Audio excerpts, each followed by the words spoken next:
Shalom, shalom. Giving all praise, glory, and honor to Yahweh, Ba'ashem Yahushai, Ba'ashem Rakahakwadash. Double honor to the elders and apostles of Great Millstone that do well. And peace and salutations to you, sincere Akim, pushing the truth throughout the four corners of the earth.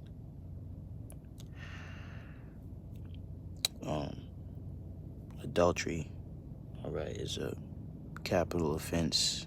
It's one of the commandments that the Lord told us not to commit. This is Exodus 20:14. It says, "Thou shalt not commit adultery." And pretty much what that is you going and trying and laying down with another man's wife. Or a woman laying down with another man other than the man that she has with, which is her husband. And he that committeth adultery with a woman lacketh understanding. So you see a woman and you know that she has a family, you know that she's in a situation with a man. You're not supposed to be over there with that woman, okay? Because the scripture says, in the Plantation Christian Church, they be neighing at each other's wives. And they do that right now at the IUIC. You got all these women coming around and congregating, with all these different brothers at these conferences and churches or whatever, congregation. And adultery can happen. You have all these women. That's why the elders and apostles, and they didn't allow no woman come by camp or to be super duper involved in the ministry, because at the old school, One West, he said that there was adultery going on there. So, they have a strict policy towards women. We don't talk about each other's women. We don't conversate about women. We don't do gossiping and shit.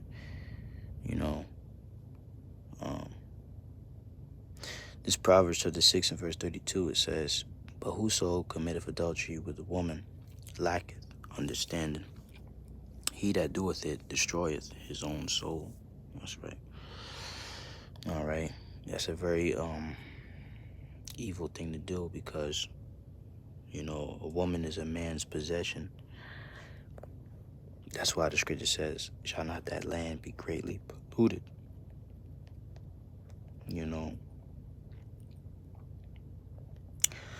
Jeremiah 3:1, it says, "They say, if a man put away his wife and she go from him, become another man's, shall he return unto her again? Shall not that land be greatly polluted?" The land is talking about that woman's body, okay, which is likened unto the soil that you plant your seed into. And when another man has been over there planting his seed or planting himself into your woman, he's polluting, your possession. He's basically tarnishing your goods. You can't just wash that off, And according to the scriptures, the woman that committed the act and the man are both supposed to be put to death, okay, according to the law, which is, the Lord is righteous in his judgments, and that goes for adultery and all the other wicked acts that one can do between two people and their bodies. Lesbianism, homosexuality, incest, being too close to kin. These are all capital offenses. The Lord, the Lord is not dealing with these things. They're sins, okay?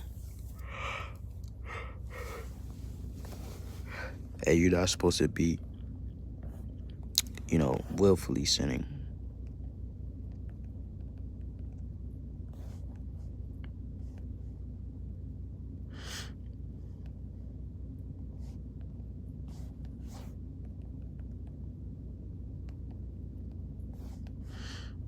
I think it's in Hebrews, right? Hebrews 10:26.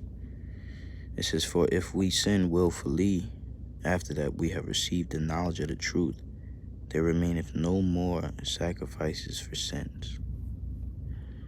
All right? So you're not supposed to sin willfully. You're not supposed to just do whatever you want to do, okay? And just, the law, statutes, and commandments just leave your mind and you just fucking being a demon at the end of the day.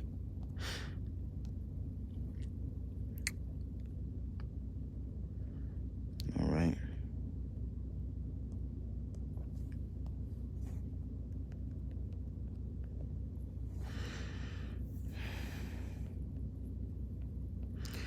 And it talks about, a woman trying to allure you into committing adultery with her. Okay, it says what? That husband is away.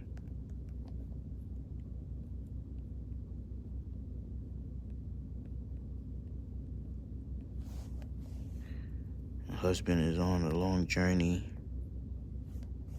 So like, yeah. But I know it's in the book of Proverbs. All right, I'm gonna grab it here in a second.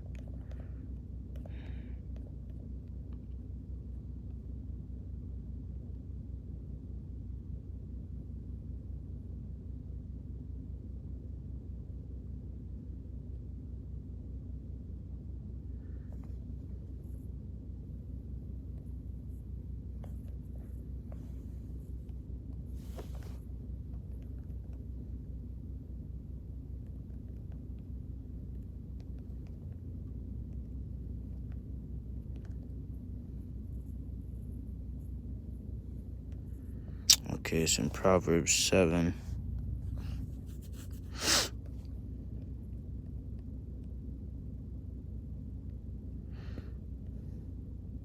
Now, this is talking about,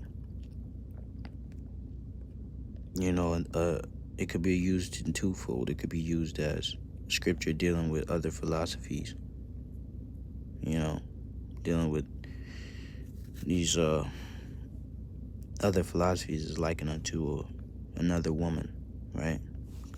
Committing spiritual adultery. All right, Proverbs chapter 7 and verse 10, it says, "And behold, there met him a woman with the attire of a harlot and subtle of heart. She is loud and stubborn, her feet abide not in her house. Now is she without, now in the streets, and lieth in wait at every corner. So she called him and kissed him, and with an impudent face said unto him, I have peace offerings with me, this day I have paid my vows. Therefore came I forth to meet thee, diligently to seek thy face, and I have found thee. I have decked my bed with coverings of tapestry and carved works with fine linen of Egypt. I perfume my bed with myrrh, aloes, and cinnamon. Come, let us take our fill of love until the morning. Let us solace ourselves with love. For the good man is not at home. He is on a long journey. He have taken a bag of money with him, and will come home at the appointed day.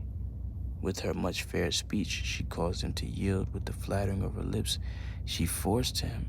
He goeth after her straightway as an ox goeth to the slaughter, or as the fool to the correction of the stocks, till a dart strike through his liver, as a bird hasteth to the snare, and knoweth not that it is for his life." Okay? "Hearken unto me now, therefore, O ye children, and attend to the words of my mouth.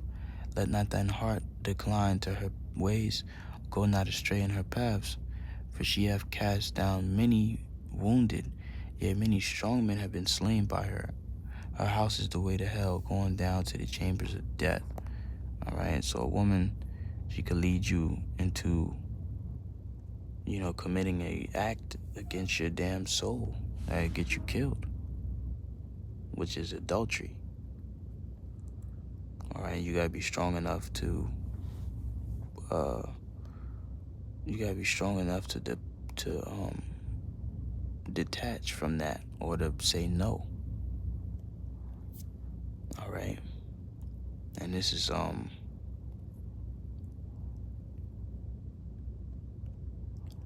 okay.